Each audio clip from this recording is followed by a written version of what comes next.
सड़क चलने के लिए होती है। और जो लोग ये बोल रहे हैं ना, उनको हिंदुओं से अनुशासन सीखना चाहिए।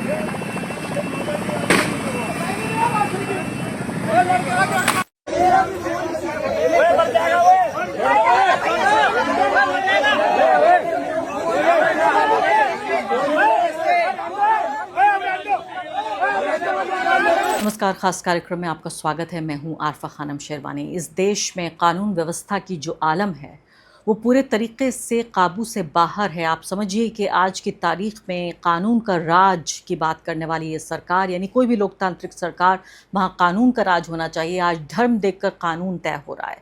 आप अच्छे तरीके से जानते हैं कांवड़ियों ने जो उत्पात मचाया हुआ है पिछले कई दिनों से। आप में से ज़्यादातर लोग इस बात को कह चुके हैं कि खुद बचकर निकलते हैं। मैं आपको यकीन से बता सकती हूँ कि मैं खुद खौफ खाती हूँ कि कहीं भी उनकी कोई गाड़ी, कोई चीज़ के आसपास भी ना नज़र आ जाऊँ। मैं वाकई एक तरह से आतंकित रहती हूँ। अब आप सोचिए कि इस देश में मुसलमान की ज़िंदगी, उसका जान माल, उसकी रोज़ी रोटी कितनी सस्ती है। ये बरेली की घटना है। ये तस्वीरें जो स्क्रीन पर आप अपनी देख रहे हैं, इस बरेली की घटना में क्या हुआ, कांवड़ मार्ग पर नॉन वेज बिरयानी बिक रही थी। यानी बिरयानी तो नॉन वेज ही होती है, आप उसको वेज बिरयानी कह दीजिए, वो एक फजूल की बात है। नॉन वेज बिरयानी बिक रही थी और दुकान पर बुलडोज़र चला दिया गया। क्यों हुआ ऐसा? क्योंकि जो कांवड़िए थे वहाँ पर बाकायदा उन्होंने 1 किलो बिरयानी ख़रीदी और बिरयानी ख़रीदने के बाद देखा उन्होंने कि मांस के टुकड़े या हड्डियाँ उसमें दिखी, यानी वो असल में जो बिरयानी होती है वो थी। इसके बाद हिंदू संगठनों ने जाके पुलिस से शिकायत की। पुलिस वहाँ पर मौके पे पहुँची।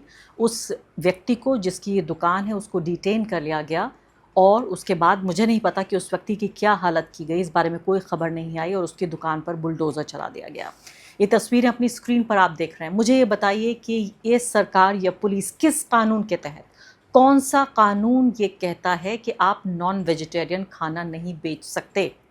जो पुलिस कर रही है, जो सरकार जिस तरह के दिशा निर्देश जारी कर रही है कि पूरे हाईवे के इर्द गिर्द जितने ढाबे होंगे, उत्तर प्रदेश में कई जगहों पर, दिल्ली में भी, यानी कांवड़ियों का जो रूट है उस पूरे रूट पर कहीं कोई नॉन वेजिटेरियन खाना ना बेच सकता है। और जाहिर है जब कोई बिकेगा नहीं तो कोई खा भी नहीं सकता।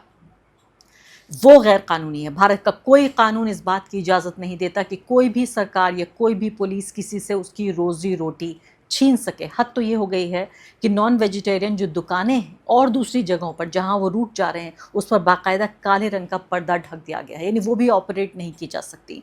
इस तरह की तस्वीरें सामने बाहर आ रही हैं जिसको बताना भी मुश्किल है, वो ख़बर देना भी मुश्किल है।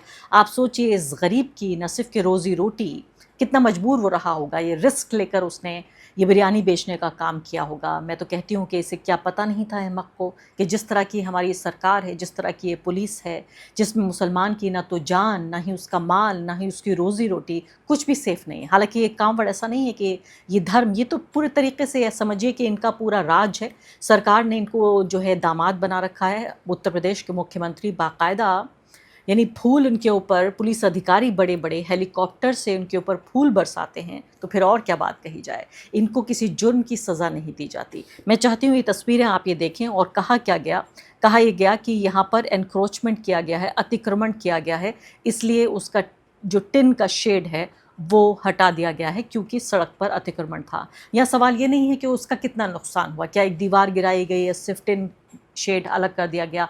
सवाल यह है कि जो उसका बुनियादी अधिकार है रोज़ी रोटी का, life to life, right to life और लाइवलीहुड, जो जीवन जीने का, उसका जीवन यापन का जो अधिकार है, उस पर सीधे तौर पर हमला किया गया है। और ये बिल्कुल अंधेर गर्दी इसमें मचाई गई है। इससे पहले भी आप ये देखिए कि यहाँ पर हमने देख रहे हैं कि मुजफ्फरनगर के सिटी सेंटर में के सामने ही एम्बुलेंस में बच्चा तड़प रहा है। वो तो वीडियोस जो हमारे सामने आ गए वो मैं आपको दिखा पा रही हूँ। बहुत सारी चीज़ें तो आप लोग खुद सह रहे होंगे और देख रहे होंगे। कृपया कमेंट सेक्शन में भी बताइए आप कि किस तरह की तकलीफ़ें आप सह रहे हैं सिर्फ इस वजह से। तो ये मुजफ्फरनगर के सिटी सेंटर का है। ये बच्चा यहाँ पर तड़प रहा है। तड़पते हुए ज़ख्मी बच्चे की तस्वीर भी आप यहाँ पर देख रहे हैं। और कांवड़िए नाच रहे हैं, डीजे चल रहा है, रास्ता बंद है, बंद करके रास्ता ये खड़े हुए हैं। कांवड़ियों के डांस की वजह से एक नहीं बल्कि दो इस वक्त इस वीडियो में जो दिख रहे हैं 2 एम्बुलेंसेज रुकी हुई हैं और 2 एम्बुलेंसेज सिर्फ वीडियो में रिकॉर्ड हुई हैं। कई और भी एम्बुलेंसेज हैं जो उनके पूरे कांवड़ियों के रास्ते में आ रही हैं और डांस के बीच इस वक्त फंसी हुई हैं। फिर मैं वही कहती हूँ, मुझे एक कानून बता दे कोई कि इस कानून के तहत कांवड़िए सड़क रोककर नाच कर सकते हैं, डीजे बजा सकते हैं और एम्बुलेंस में जो मरीज़ वहाँ पर मौजूद है, जिसको फ़ौरन इलाज की ज़रूरत है, जिसको फ़ौरन अटेंशन की ज़रूरत है, उसको नज़रअंदाज किया जा सकता है। ये वीडियो देखिए।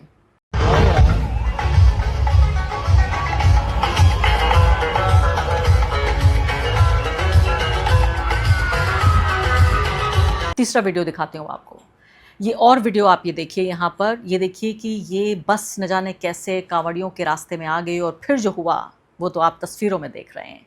यहाँ पर देखिए, मैं ये कह रही हूँ कि किस तरह से इन्होंने पूरी बस को किस तरह तहस नहस किया है। इससे पहले लखनऊ का एक किस्सा आपको मैंने बताया था कि जहाँ पर छोटे मासूम बच्चों की जो स्कूल की वैन होती है, उस वैन पे हमला कर दिया गया। इनसे जो भी चीज़ छू जाती है वो ये कहते हैं कि अपवित्र हो गया है और इसके बाद अब उसका कोई यानी उसकी कोई खैर नहीं है, चाहे वो स्कूल की बस हो, चाहे स्कूल की छोटी सी वैन हो, किसी का स्कूटर हो, किसी का ऑटो हो, या ये सरकारी बस है या एम्बुलेंस है।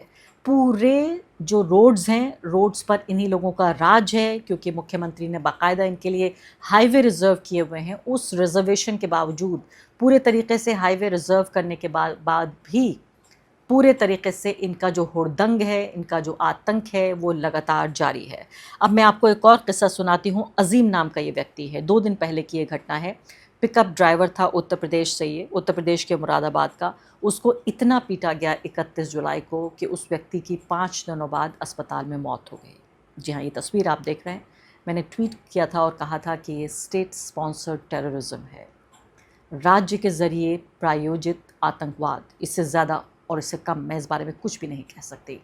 ये व्यक्ति देखिए आप, ये 5 दिन बाद उसकी मृत्यु हो गई। अगस्त 4 को एक एफआईआर ये कह रही है कि जो ट्रक है वो एक्सीडेंट में, यानी कि एफआईआर ये क्लेम कर रही है कि विक्टिम का जो पिकअप ट्रक है वो उसका एक एक्सीडेंट हो गया। ऑटो के ज़रिए, जो ऑटो में कांवड़िया बैठे हुए थे, कांवड़ जो पिलग्रिम्स हैं, श्रद्धालु हैं, वो बैठे हुए थे।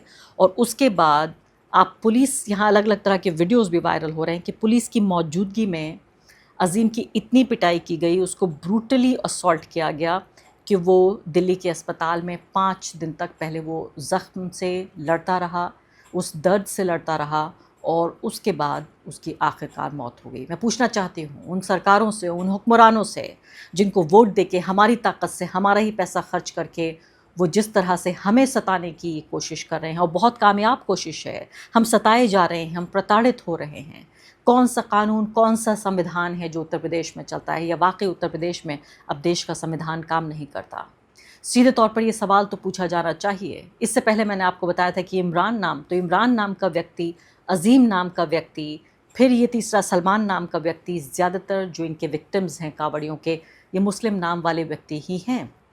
रोज़ इस तरह का घटनाक्रम हो रहा है जहां लोगों ने अपने रास्ते बदल दिए हैं इनके डर की वजह से, लेकिन फिर भी न जाने कोई ना कोई बहाना लेकर ये लोग यहाँ पर मौजूद होते हैं। कहीं लड़कियों के साथ बदसलूकी की खबरें आती हैं, कहीं हम देख रहे हैं डीजे बजाया जा रहा है, लोगों की रात की नींद हराम हो रही है, एम्बुलेंसेस रोकी जा रही हैं। लेकिन उधर देखिए, पुलिस के बड़े बड़े अधिकारी हेलीकॉप्टर पर चढ़कर इनके लिए पुष्प वर्षा कर रहे हैं और एक शब्द भी नहीं कहा जा सकता।